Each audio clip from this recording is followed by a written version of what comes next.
एक तरफ झारखंड के सांसदों की एक बड़ी बैठक साउथर्न ईस्टर्न रेलवे के साथ हुई और हमारे सांसद ये रेलवे से गुहार लगा रहे हैं या मांग पत्र सौंप रहे हैं कि जो हमारी ट्रेनें हैं उसे टाइम पर चला दीजिए और कुछ ट्रेनें हमें दे दीजिए जो आवश्यक है, जरूरी है। सालों से मांग पत्र सौंप रहे हैं लेकिन रेलवे सिर्फ आश्वासन देता है लेकिन कुछ करता नहीं है। कई कई ट्रेनें तो कई कई सांसद 2 से 3 बार जीत कर आ गए। रांची से टाटानगर हो, पाकुड़ में ट्रेन चलाने की तमाम ऐसे मांगे हैं जो यहाँ झारखंड के सांसद रेलवे के सामने रख रहे हैं, वो बीजेपी के सांसद हो या विपक्ष के सांसद। लेकिन जो झारखंड के सांसदों की मांग पर रेलवे जो है, हमें लगता है कि 100 में 10% ही सुनता है या उस पर कोई अमल करता है। लेकिन वहीं दूसरी तरफ केरल में आज एक खबर आई है कि यूनियन केंद्र सरकार 1 लाख करोड़ जो है वो हाई स्पीड रेल प्रोजेक्ट के लिए वहां प्रोजेक्ट लगा रही है कि कैसे जो 5 घंटे की दूरी है उसे 2 घंटे में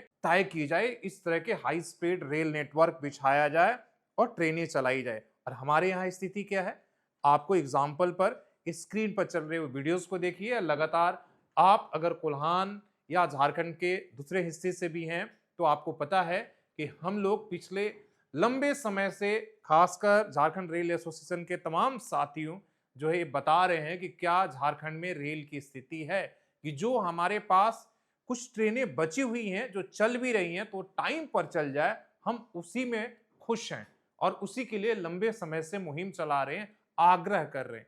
और विलंब भी कोई 1 मिनट, 10 मिनट और 20 मिनट, 1 घंटे 2 घंटे की नहीं, 5 घंटे, 7 घंटे, 12 घंटे, 15 घंटे ऐसे इंतजार में। और इस भुलावे में भी मत रहिए कि ये ट्रेनें कोहरे की वजह से लेट हो रही है, बल्कि अब तो ये आदत से बन चुकी है।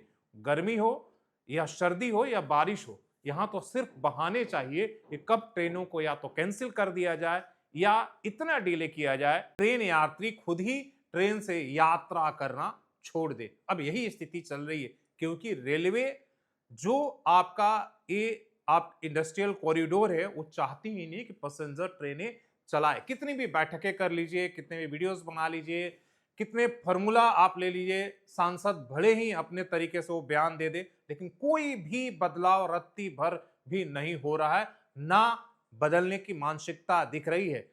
हालांकि बहाने जरूर आ जाते हैं कि देखिए अभी थर्ड लाइन का चल रहा है, एक्सटेंशन चल रहा है। अरे हम तो कह रहे हैं कि जब हमारे पास 2 रेल पटरियां थी और जो पहले हमारी ट्रेनें टाइम से चलती उतना ही ट्रेनें अगर टाइम से चला लीजिए, जो पैसेंजर या लोकल ट्रेनें हमारे पास थी केवल उसी को अगर आप बचा लीजिए तो हमारे लिए बहुत राहत हो जाएगी और गरीब जनता का बहुत सारा पैसा और रोजगार जो है बच जाएगा। क्योंकि आज पिछले 1.5-2 साल से जो स्थिति है, लोकल पैसेंजरों को एक तरीके से आप तो या बंद कर दे रहे हैं या किसी ना किसी बहाने से, कभी हाथी के बहाने से, कभी सिग्नल चोरी के बहाने से बंद कर दिया जा रहे हैं, जिससे और चलाए भी जा रहे हैं। चकुलिया हो या कोल्हान के किसी और कोने से या बड़बिल हो, वहां से आने में जो 2 घंटे या 1 घंटे का शेड्यूल है वो 5 घंटे या 6 घंटे, मतलब आपको ड्यूटी जाना हो, मजदूरी करके आप कमाना चाहते हैं शहर में आकर और फिर वापस जाना चाहता है तो आपको आप पहुंच नहीं सकते हैं। हमारे यहाँ हम लगातार जो है आप देखेंगे कि एक तरीके से कोशिश कर रहे हैं कि आप हमें अभी आपको कुछ एग्जाम्पल दे रहे हैं कि रांची और टाटानगर 170 किलोमीटर है और हम 4 घंटे का जो प्रस्तावित है उसको 7 घंटे में तय करते हैं, कभी कभी 8 घंटे में हम तय करते हैं। रांची से धनबाद 142 किलोमीटर की दूरी को हम 4.5 घंटे से 5.5 घंटे में कवर करते हैं। धनबाद से टाटानगर 195 किलोमीटर है, 5 से 7 घंटे में हम तय करते हैं। दुमका से रांची 393 किलोमीटर, 400 मान के लिए 9 से 10 घंटे में हम तय करते हैं। झारखंड के अंदर जो स्थिति है, साहेबगंज से रांची ये भी 493 किलोमीटर है, इसे 12 घंटे में हम तय करते हैं। गढ़वा रोड से धनबाद को 331 किलोमीटर को 8 घंटे में हम तय करते हैं। और दूसरी तरफ आप साउथ में आप देखिए, बेंगलोर हो, चेन्नई हो, केरला हो, हैदराबाद हो, वहां ट्रेनों का नेटवर्क, या मुंबई के अंदर आप देखिए कितना बढ़िया लोकल ट्रेनें चल रही हैं। लेकिन झारखंड में ऐसा क्या हो जा रहा है, इस समझ में नहीं आ रहा है।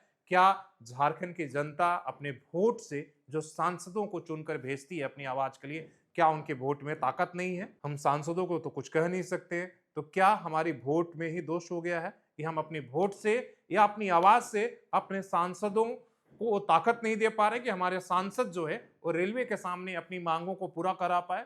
और कैसे सांसद हैं जो उनके कहने के बावजूद भी धनबाद से लेकर जमशेदपुर से लेकर कोल्हान से लेकर पाकुड़ से लेकर संथाल तक सभी यही स्थिति है। झारखंड में ट्रेनों को लेकर रेलवे की तरफ से केवल अगर प्राथमिकता है तो भाई झारखंड के जो मिनरल्स हैं, जो खदान है, कैसे यहां से कोयला लेकर जाया जाए, कैसे यहां से यूरेनियम लेकर जाए, कैसे यहां से जो है आयरन ओर लेकर जाए। मतलब खनिज संपदा को मालगाड़ी से भर भरकर दूसरे राज्यों में पहुंचाने के लिए रेलवे की बड़ी प्राथमिकता है। लेकिन झारखंड के लोगों को रेलवे के द्वारा सुविधा देने में पेट में दर्द होने लगता है। ये सोचना होगा, इसलिए कि ये आंकड़े बताते हैं कि अगर हमारे यहाँ कुल 13 से 14 अगर रोज एक्सप्रेस ट्रेनें और तो 150 से 200 जो है मालगाड़ी और आपको गुड्स ट्रेनें चलती हैं। जब आंकड़े देखेंगे तब आपको समझ में आ जाएगा कि ये खेल क्यों हो रहा है और क्यों सांसदों के बोलने के बावजूद भी नहीं सुनी जाती है। इसलिए कि आदेश ऊपर से कॉर्पोरेट का दबाव है और कॉर्पोरेट का दबाव सच यही है कि दबाव के आगे ये सरकार किस तरीके से, रेलवे की क्या विषाद है, अधिकारियों का क्या विषाद है और सांसदों का क्या ये आप समझ सकते हैं। यही है, जब आंकड़े आप देखेंगे, नहीं तो तब आपको समझ में आ जाएगा कि अगर 10 आपके पास पैसेंजर ट्रेनें हैं तो 100 मालगाड़ी चल रही हैं, गुड्स ट्रेनें चल रही हैं। और आंकड़ों के साथ एक तरीके से फेरबाजारी हो रहा है और ये ताकत सिर्फ झारखंड और ईस्टर्न जोन में ही हो रहा है, साउथ में नहीं हो रहा है, सेंट्रल रेलवे के साथ नहीं हो रहा, महाराष्ट्र में नहीं हो रहा। सोचना आपको है कि आपके क्या वोट में दोष है या क्या दिक्कत है।